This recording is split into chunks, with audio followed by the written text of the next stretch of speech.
We've been seeing those ads dominate the airwaves for Medicare enrollment, a confusing and complex maze to navigate. Well, here to take some of that mystery out of the process is Matthew Minotti, owner of Right at Home Charleston. Great to have you back. Thank you. So we're talking about a few different things here. So kind of mastering the Medicare maze, as it were. Yes.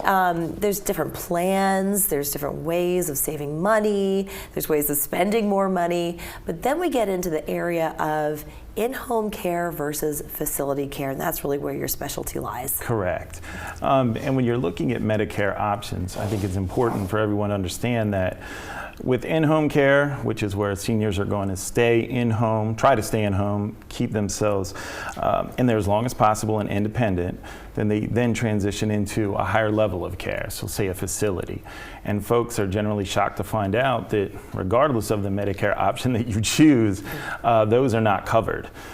So it's really good for them to educate themselves on the ways to pay for it. So what do people do? I mean, I know after that the shock wears off. Yeah, after the shock wears Right. off. But I know that a lot of people, some very responsible and those who can afford it will plan ahead just in case they need to be in a facility. They'll sock that money away. Sure. Or families will pay for it. Mm-hmm. But what else do you do? It's a huge problem that folks, and when you need that type of care, it's usually fairly immediate. So That's right. You don't have time to plan, which is why it's good to know what your options are. So what are the options? So the one you said, which is most, is just out of pocket. So that's going to be paid by the senior or the senior's family. What's the cost that we're looking at typically? When you start out, you may be looking at $600-700 a week, but it can get up to. Is this in-home or facility? This is for in-home. Okay. So, it can start out small like that with just a little bit of help. Paul, he's nice.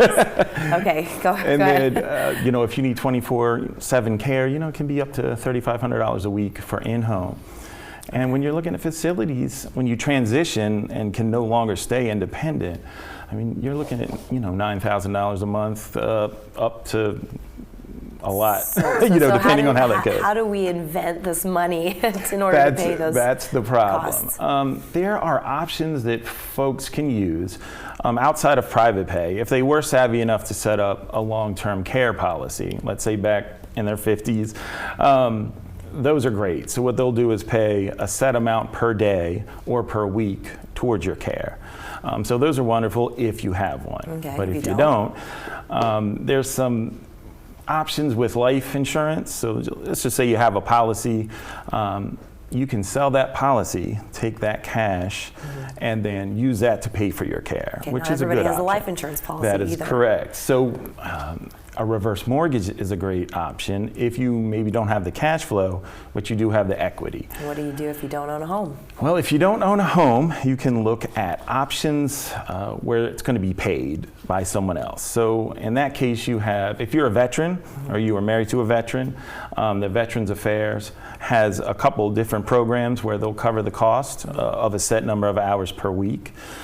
There's local options. We have the Trident Area Agency on Aging here in Charleston, and they give out grants for a set number of hours per week. And then if you're on Medicaid, they also provide some home care if you qualify for that. So there is always a way of procuring some kind of aid, whether you have the money or not. Correct. It can be difficult, but all of us who work in this industry know the best ways to navigate that and can help folks who maybe don't have those funds get as much care as they can. And for people who want more information, just go to your website. Sure. We are at www.rahcharleston.com. Very good. We're back after this.